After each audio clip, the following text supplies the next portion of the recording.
It's not on the agenda, so I can talk about it without you saying we're ruining the agenda. But surely we must be going to Las Vegas, right? In October, yeah. You're back in? I cannot believe the room rates. I mean, Andy is convinced that they'll come down significantly, but yeah, they're nuts. Staying at the Rio for free. I don't think the Rio's even free for me. I checked my MGM fairly recently, and I feel like rates were quite reasonable. At Luxor and Excalibur? Yeah. Oh, yeah. No, those were very, very cheap for me. All right. Before we start, I'll look. What? No. Which you should be thankful. No, don't do this. Do this after. This is like my equivalent of how you feel when I'm wandering around looking for slot machines to play.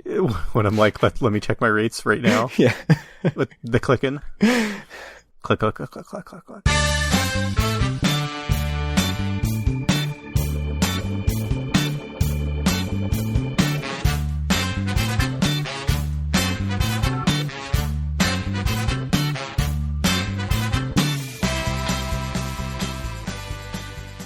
Howdy, it's Tuesday, August 9th, 2022, and this is episode 180 of Due for a Win, the Atlantic City and Casino Biz podcast. I'm Kyle Askin, joined, as always, by Craig Stone. What's good, Craig?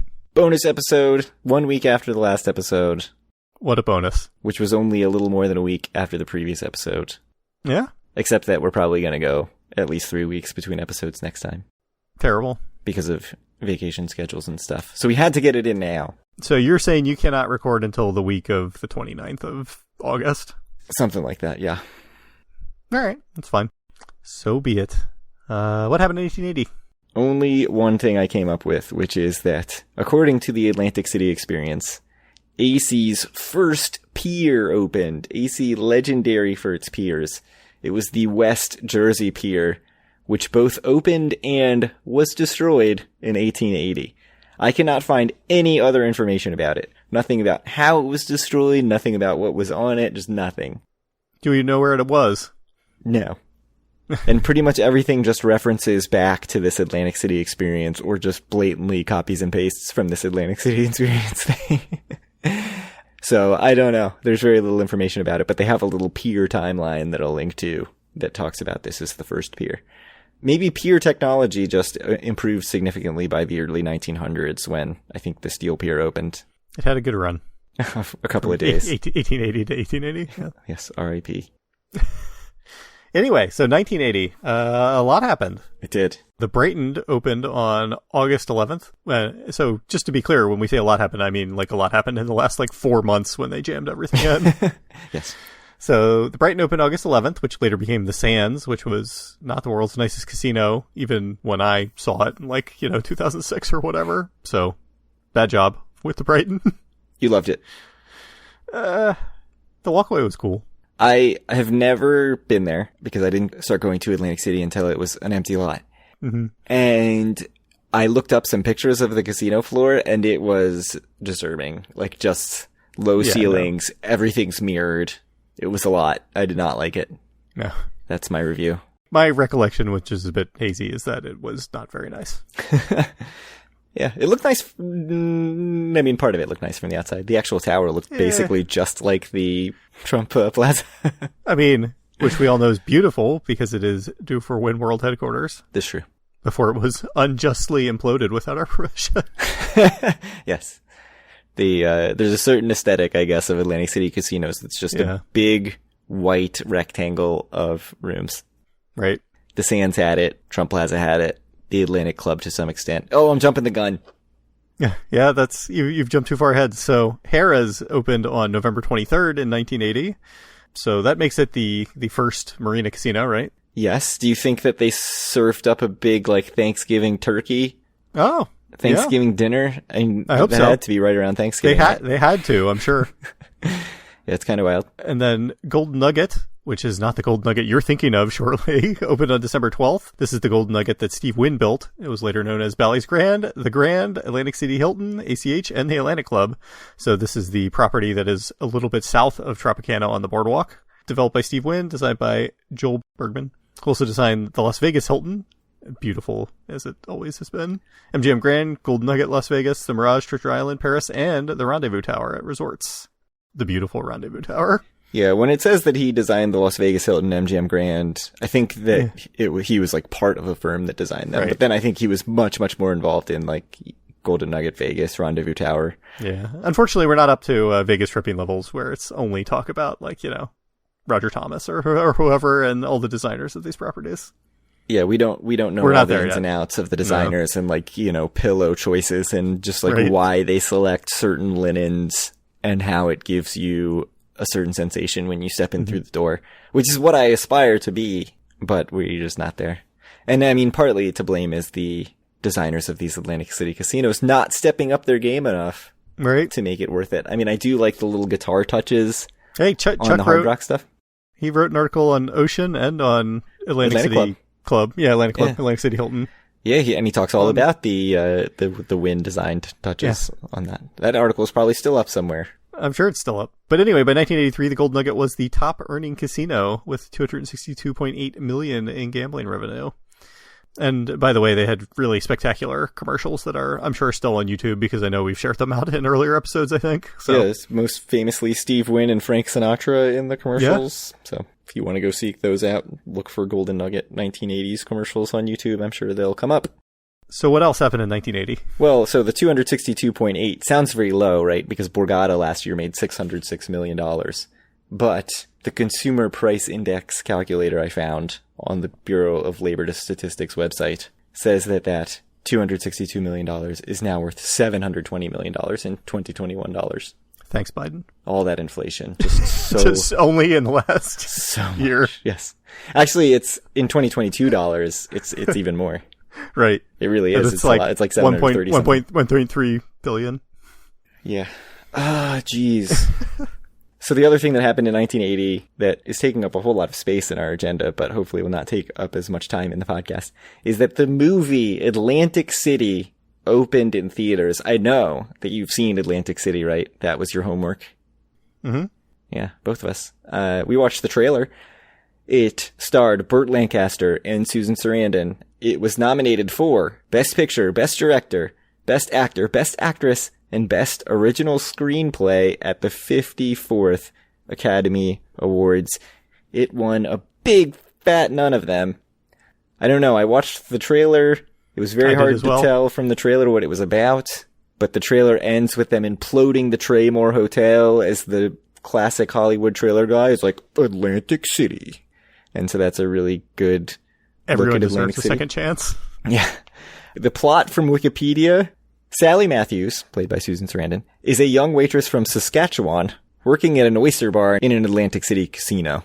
She has dreams of becoming a blackjack dealer, going through dealer training under the tutelage of Joseph. Joseph, from France, encourages her to learn French and become a dealer in Monte Carlo. This all seems like it's setting up for something totally different than where it actually goes, I think, which is when Sally's estranged husband Dave and her pregnant sister Chrissy show up one day with the intention of selling $10,000, equivalent to $33,000 in 2021, of cocaine he had stolen in Philadelphia. I don't think she ends up in Monte Carlo, I have to say. It didn't seem that way. Like this whole setup of like she dreams to be a dealer in Monte Carlo, that doesn't seem like an important part of the plot, but I haven't seen the movie, so. The trailer was absolutely ridiculous, so. Everything about it. I'll link to it. We'll probably have to watch it at some point, but let me tell you, it's not going to happen anytime soon. Maybe for like around episode 200, you could ask me and I'll consider watching it. Yeah. If any of the readers have strong feelings about this movie, let us know. The readers that listen to the podcast. Yes, yeah. I have to watch it. I mean, it's on Amazon Prime, so I feel like I have to do it. We can do it, but not anytime soon. That's my official take on it. I appreciate the note about the 2021 value of cocaine on Wikipedia, especially because of the synergy that it gives us with the 2021 value of 1983 Golden Nugget dollars. Anyways, we have some updates from last episode. Mainly, Megan Kay pointed out that the Lit show at the Yard, which we mercilessly made fun of, is actually on the day of the Air show, so that's significantly less embarrassing for 1990s alt-rock legends Lit. Kyle, I need you to confirm. Yeah, I've heard it before. Believe me, I had to get on a call with our friend Dave, and he started singing it, and then I was like, yes, I am familiar with the song. The song, My Own Worst Enemy, a huge Somehow, of all the things hit that have ever enraged him on the podcast, I think that was the one that did it the most. So that's great. So I listened to that song and I was like, oh yeah, I remember this song. I would totally go see Lit. And then like a minute into the song, I was like, this song's terrible. I would definitely not go see Lit. Not that I was ever going to, but the other thing that brings up is that the air show is August 24th at 11 a.m. So that's always a big day for Atlantic City. Practice day is Tuesday, August 23rd at 11 a.m. And I know we've gotten comments in the past that if you just want to go see some planes zoom around and avoid the crowds, that practice day is actually the thing to go to. What is your interest level in ever going to see the air show? 6 out of 10? I think that's higher than mine. I'm not totally neutral on it. Like, it would be cool, but I'm certainly not like actively making plans to do it. Yeah, no, I don't care anything about it. Hmm. I mean, I'm happy Airplanes that are it cool. happens. Ah. I really liked going to the air show when I was like 14 years old at Andrews Air Force Base. But I don't know, as an adult, I don't need to see it. I mean, my kids would love it. I'm sure that my son would be completely blown away by seeing a bunch of airplanes zoom around. But Really? I think my kids would think it was kind of dull, but I would like it. So see, for me, I would be staring at the airplanes and think, you know what's better than these airplanes? A slot machine. And I'm going to go in the casino right now and play a slot machine. And by play a slot machine, I mean wander around and try to figure out which slot machine I want to play. that's true. Yeah. Megan K also thinks that omitting Borgata Beer Garden from our rankings of outdoor places to drink was egregious. Did you go to the Borgata Beer Garden with us when we went many, many moons ago after our meetup? I don't think so. My recollection is that you did not either. I think you went into the casino and played. I think I was probably playing. Yeah, that sounds like me. Yeah, and I think I went to the beer garden with a couple of listeners. And it was fine, but I just feels like it's a bar at a pool to me, so I don't feel like it is on the same level. But yeah, I feel like I need to check it out again. Well, this was we like probably 6 years can't, ago. though, because is it even open in the off season? No. Summer only. So 2023. We'll check it out. Distant fourth is what I'll say. You think so? I mean, I've walked by the pool many times because when I used to do the very frequent Harris to Borgata walk, you'd walk right by the pool, going in by like the employee parking lot and everything. Yeah, it seemed nice. The pool area is nice. Yeah, it just feels like a pool bar, like a big pool bar to me, and not like a real beer garden. But I mean, they had a lot of beer, though. I mean, I don't know what makes a beer garden if not a lot of beer. Yeah. At being outside. That's part of it. It does check those 2 boxes. I take back all my criticism. You'll just have to do some introspection between this episode and next episode and let us know what is disqualifying about it. It's not disqualifying. I just didn't think my recollection of it is that it's not as good as the other 3 places. Mm-hmm. At least to me. But a lot of people like to sit around a pool, so. Yeah, I mean, seems better than other. Seems better than sitting like on the Orange Loop. Yes. Or better than sitting at like a stadium-sized abandoned field like the one at Bally's. Hey, we don't speak that way about the yard. It's not abandoned. Jeez. I mean, there was like 3 people there when we were there. It was very empty. In like 100,000 square feet. There's a difference between unoccupied and abandoned. Abandoned implies no intention of use in the future. Anyway, Tony's Baltimore Grill, they got their furniture back. So their outdoor furniture, which was stolen, and I believe we talked about a couple episodes ago, is returned. I remember reading about this when it kind of first happened, and I believe they ended up giving like half of the reward to the people who turned it in or something. So what ended up happening there? 2 people came back in, so they split the reward. I see. And basically it seems like the people came to them and said, we know who did it, who has it. They bought it from the person who stole it. And so eventually it got returned. So what do you think? I have an important question for you, because you've eaten at both a lot more recently than me. Best Tony's in Atlantic City? Tony's Baltimore Grill or Tony Baloney's? I've never actually been to the Tony Baloney's in Atlantic City. Well, but you go to the one in Hoboken all the time. Oh, Baltimore Grill's way better. Okay, good. I mean, I like Tony Baloney's, but I would never pick it over. All right. So there you go. Definitive rankings of Tony's pizza shops in Atlanta. I would guess if you're like really into New York style slice, or if you really are into like chicken ranch buffalo. Yes. Oh yeah, whatever. No, if you want like steak pizza, if you want like the Shitface 3000 or whatever it is, that's like buffalo chicken ranch, or if you want like General Tso's chicken pizza or the heart attack pizza, then definitely go to Tony Baloney's. I'm guessing that if you just get a plain cheese slice at Tony Baloney's, it's going to be a better, like, New York style slice than Tony's Baltimore Grill. I really like the sort of like little doughy kind of personal size pizzas at Tony's Baltimore Grill. The ambiance is obviously Infinitely amazing better because we are dive bar lovers. So I do like the Tony's Baltimore Grill. Another thing happening, Chicken Guy opens at Harrah's. We talked about Chicken Guy already. I don't know why, I just love the name. It makes me laugh every time. It is great. I do really it's just like it. like, it's the guy with an exclamation point, and it's just like, seems like the most Guy Fieri thing ever to do. It kills me. If it was anybody but Guy Fieri, I would buy a shirt. I would be like annoyed. Oh, really? If it was anyone but Guy Fieri, I'd be like, that's just like tacky and bad. But because it's Guy Fieri, it's just like funny to me. That's true. I am sitting here staring at a Topps Allen and Ginter Guy Fieri card that I have slabbed in a 1/4-inch thick plastic. As one has to do. It's worth a nickel. But yeah, if you find one, you have to do that. I mean, I do like Guy. I will try it. I will 100% try it. Yeah. But yeah, it opens on August 30th at the Harrah's, so you can mark that on your calendar. So if you just go for a whole week, you can go to the Air Show lit concert at the Yard, Chicken Guy opening day at Harrah's, and I don't see why you wouldn't do that. There's another event happening in Atlantic City that I don't know why I put on this, but I thought it was funny. The Atlantic City Pickleball Open is September 19th to 24th at the Convention Center. Do you know anything about pickleball? Yes. Have you played pickleball? No. No, you haven't, really. I'm kind of surprised. It's the new big thing. I'm not 65. Hey, I've played pickleball. There's courts right down the street. I have a pickleball set. Unbelievable. All the Hoboken parents play pickleball. Oh, really? At the Southwest Park. All the olds play pickleball. Oh, yeah. It's definitely an old people game. Yeah. It's great fun. I mean, I played a decent amount of tennis, but yeah, not No, pickleball. Tennis is way too hard. Pickleball, much easier. So you and I can register as Team Due for a Win. We can just go sign up and go play and take on a bunch of olds. It sounds great. I agree with your first comment that I don't know why this is on the agenda. I expect that this is going to be a massive, massive event. Yeah, like thousands of people. The pickleball is so big right now, so yeah, I'm sure it is. I guess the biggest news that we should talk about is the changes at Hard Rock. Do you want to take this one? Sure. So the Hard Rock AC president, Joe Lupo, who was previously with Borgata, is going to leave Hard Rock AC to be the head of new Hard Rock Vegas, which is current Mirage.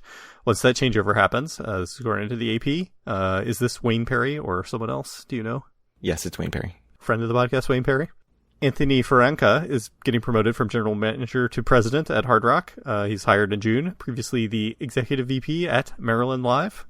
Yes, Maryland Live connection.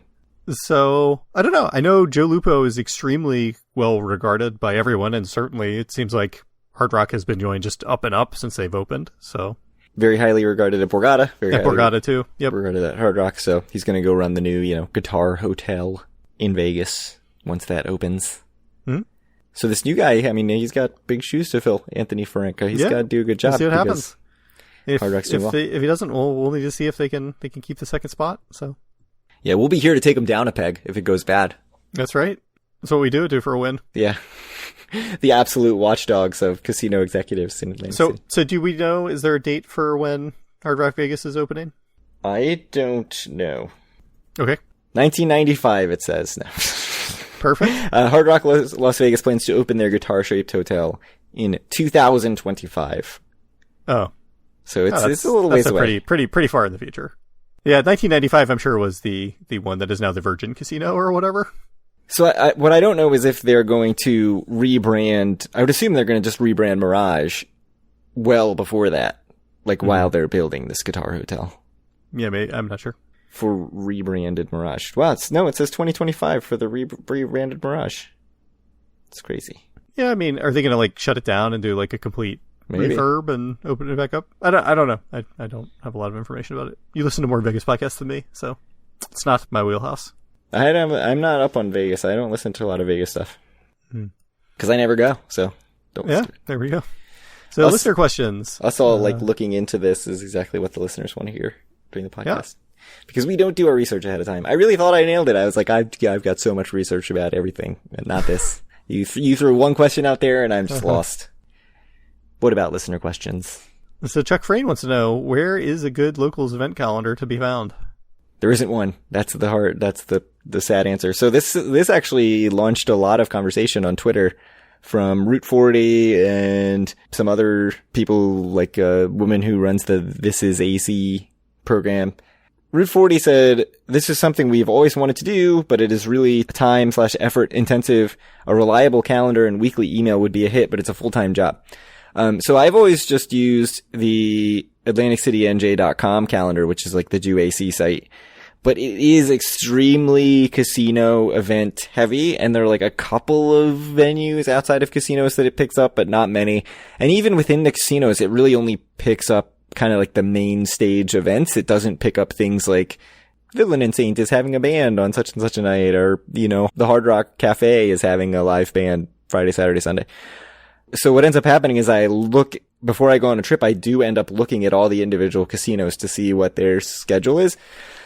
And it doesn't pick up things like Bure, Tennessee Avenue Beer Hall, Rhythm and Spirits, like all these places that also have live music and events. And I'm sure I am just missing a ton of other local venues that have events, community events, like things that are at like the Noise Arts Gallery and stuff like that. Like I don't even know where to look for that stuff.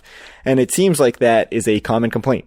One thing that came up out of this is that Leslie Jesperson is launching AtlanticCityAdventures.net on August 15th, and that's going to aim to fill this need somewhat. So hopefully that comes through and we get some semblance of an event calendar. So keep an eye out on that. But yeah, interesting that this doesn't really exist to the fullest extent. So I'll ask the next question because you're the right person to answer it. What is the origin of your opening music? Da, da, da. The opening music is called Sideman Strut.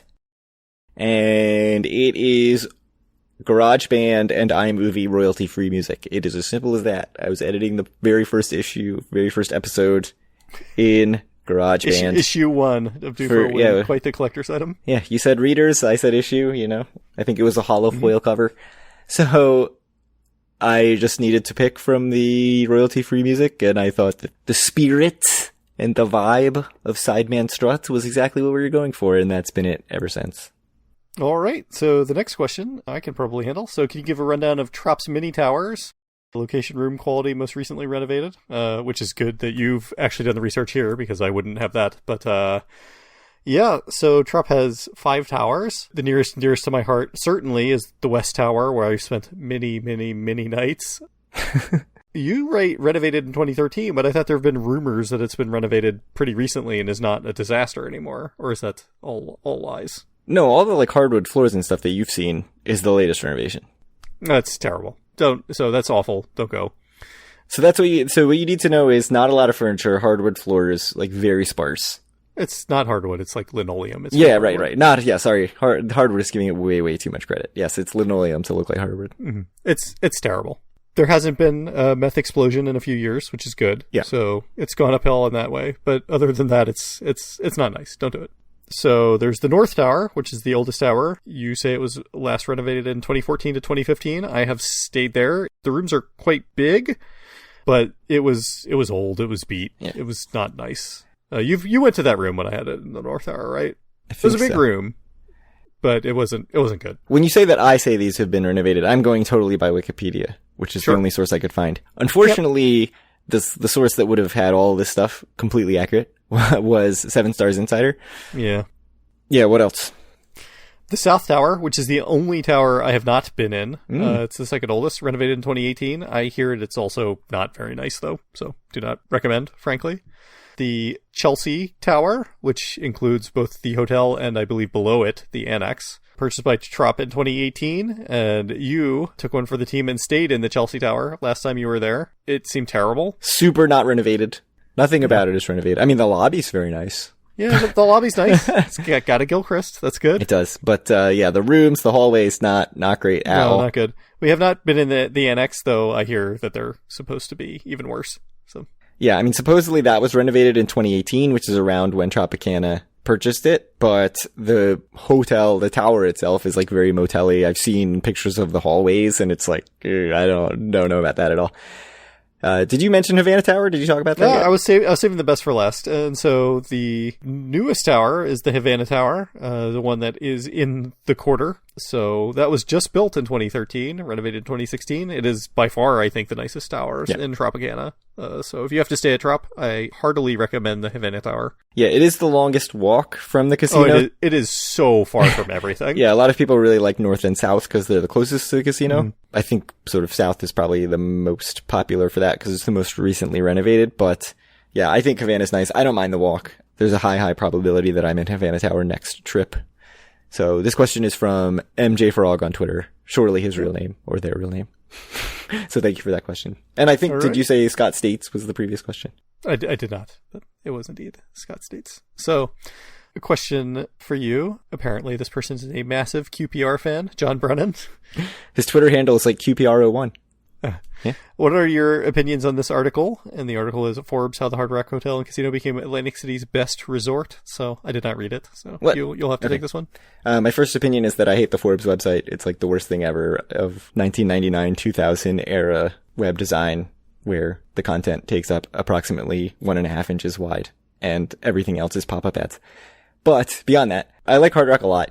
I think I've made that pretty clear. But I don't quite understand why this article was written because it's just all quotes from Joe Lupo about how great Hard Rock is and like what Joe Lupo's done at Hard Rock. And so it feels like reading Joe Lupo's LinkedIn profile or something. So I don't really understand it, but I also don't really agree that it's Atlantic City's best resort as much as I probably overrate Hard Rock. Like Borgata, I think is still levels above it. way above it. Yeah. Just in terms of, and really in terms of everything, in terms of the casino, the gambling, the restaurant options, I struggle to see where you can make a real argument for Hard Rock beyond just like you want to be on the boardwalk. They're nicer to my wife. So there's that. Other than that, pretty much nothing. So I have to say one thing for John Brennan is that I hope Tyler Roberts does a really good job for QPR this year. Leeds Loney, Tyler Roberts. Scored today, by the way. Final question by friend of the podcast, Carl. Why do you keep teasing us and saying you'll stay in the Irish pub and never do? So why don't you answer that, Craig? Because I always end up getting a cheaper room somewhere else. I will pay for it. It will be free if you stay there. Yeah, but I mean, if I'm going to get a free room somewhere else, why would I take a free room? I will give you no more free. The comp train is cut off for you until you stay at the Irish pub, and then I will reconsider opening the floodgates again. I mean, the last couple times I've actually gotten my own comp room. Thank you very much, but until you go with your wife. Yeah, this time. That's a good point. So, I mean, and then it's going to be into the off season when I won't have to pay for rooms anyway. So that's how we've worked this out. I mean, usually after your anniversary trips, you don't even have comps in the off season. Yes, that's true. So. That's a good point. So we'll see how that goes after September, assuming we actually make it. Casino Dave Miller on Twitter said that he stayed there twice. So apparently it wasn't so bad that he refused to go back a second time. Legendary friends of the podcast, Bill and Eleanor of Route 40, did their wedding night in the Irish pub. So greatest Atlantic City reporters of all time. They are so deep into Atlantic City. Amazing. Yeah. So I think that's the whole mailbag for this episode. Yeah. Thank you guys for the questions. Helped us fill out a little bit of an episode. Presumably by the time we record again, we'll have more content, given it's going to be a while. But if you want to reach out to us or any of our other listeners, you can do so to our Facebook group, facebook.com/group/DoForAWin. Find all of our great content and buy a shirt at DoForAWin.com.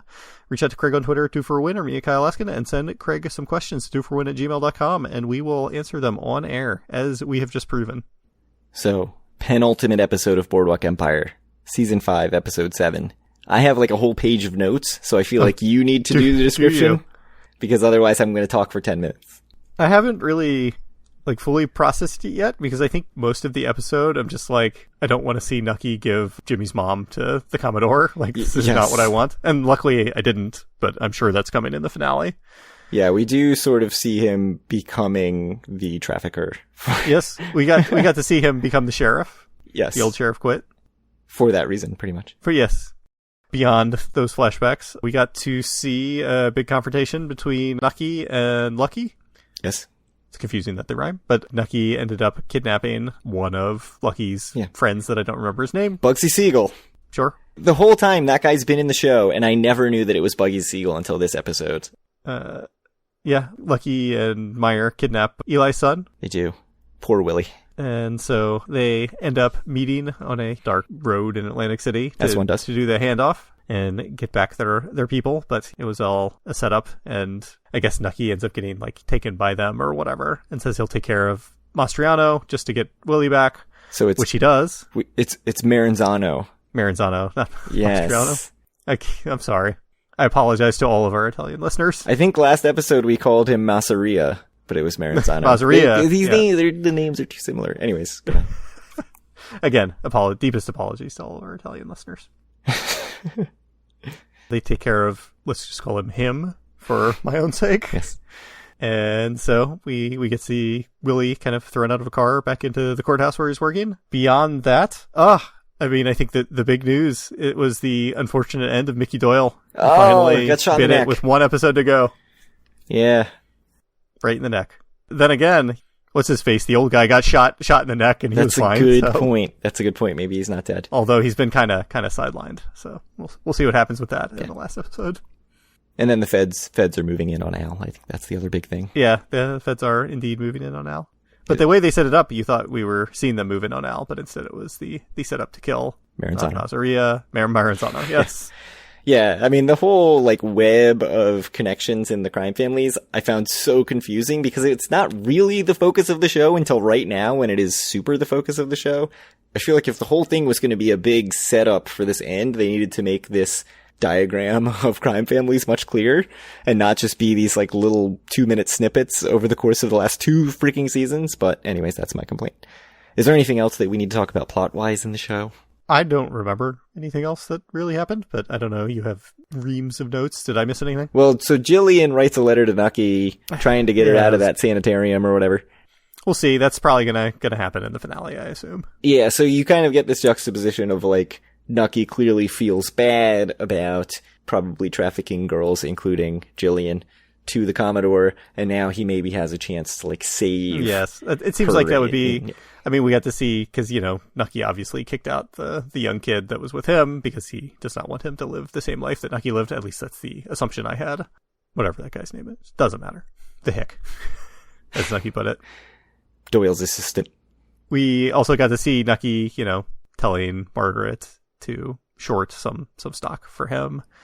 Yes. So, yeah, is he going to end up with money anyway, even though he's, like, given up his whole empire now to the lucky Meyer Lansky people?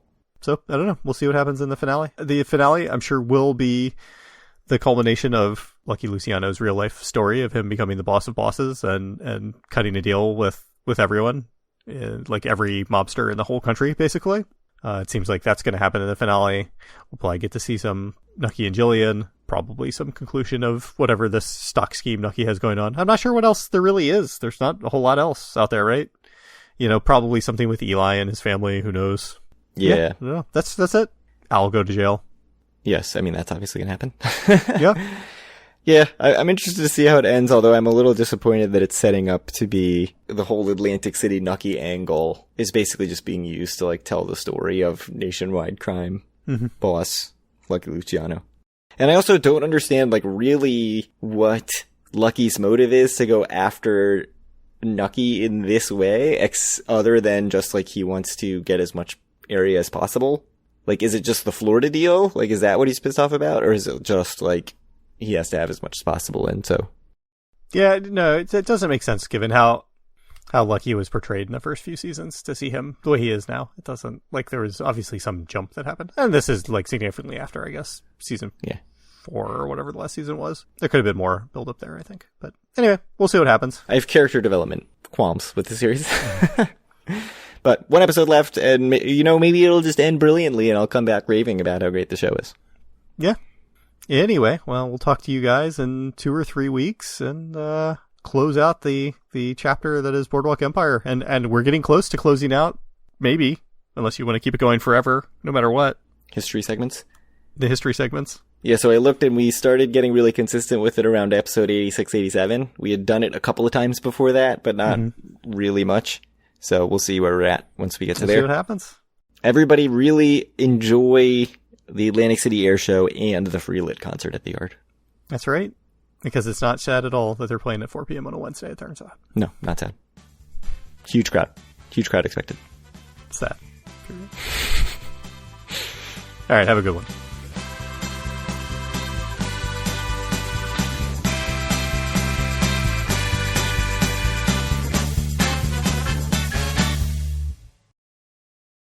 I need a microphone that's on an arm so I don't have to slouch a ridiculous amount. Yeah, me too. Even this, like, as nice as this microphone is, it's not really in a great position. Need one on an arm. I need one of those, like, racing chairs, too, that all the Twitch streamers have. Yeah. All you do is watch the boob streamers or whatever on Twitch. All the ASMR streamers who are, like, licking microphones and stuff. We've talked about that already. We've talked about this, yeah. No, I watch all the soccer streamers I watch other people watch soccer. That's right. Those channels are absurdly popular, by the way, and I just don't understand it. He says while he watches them for like 6 hours a day.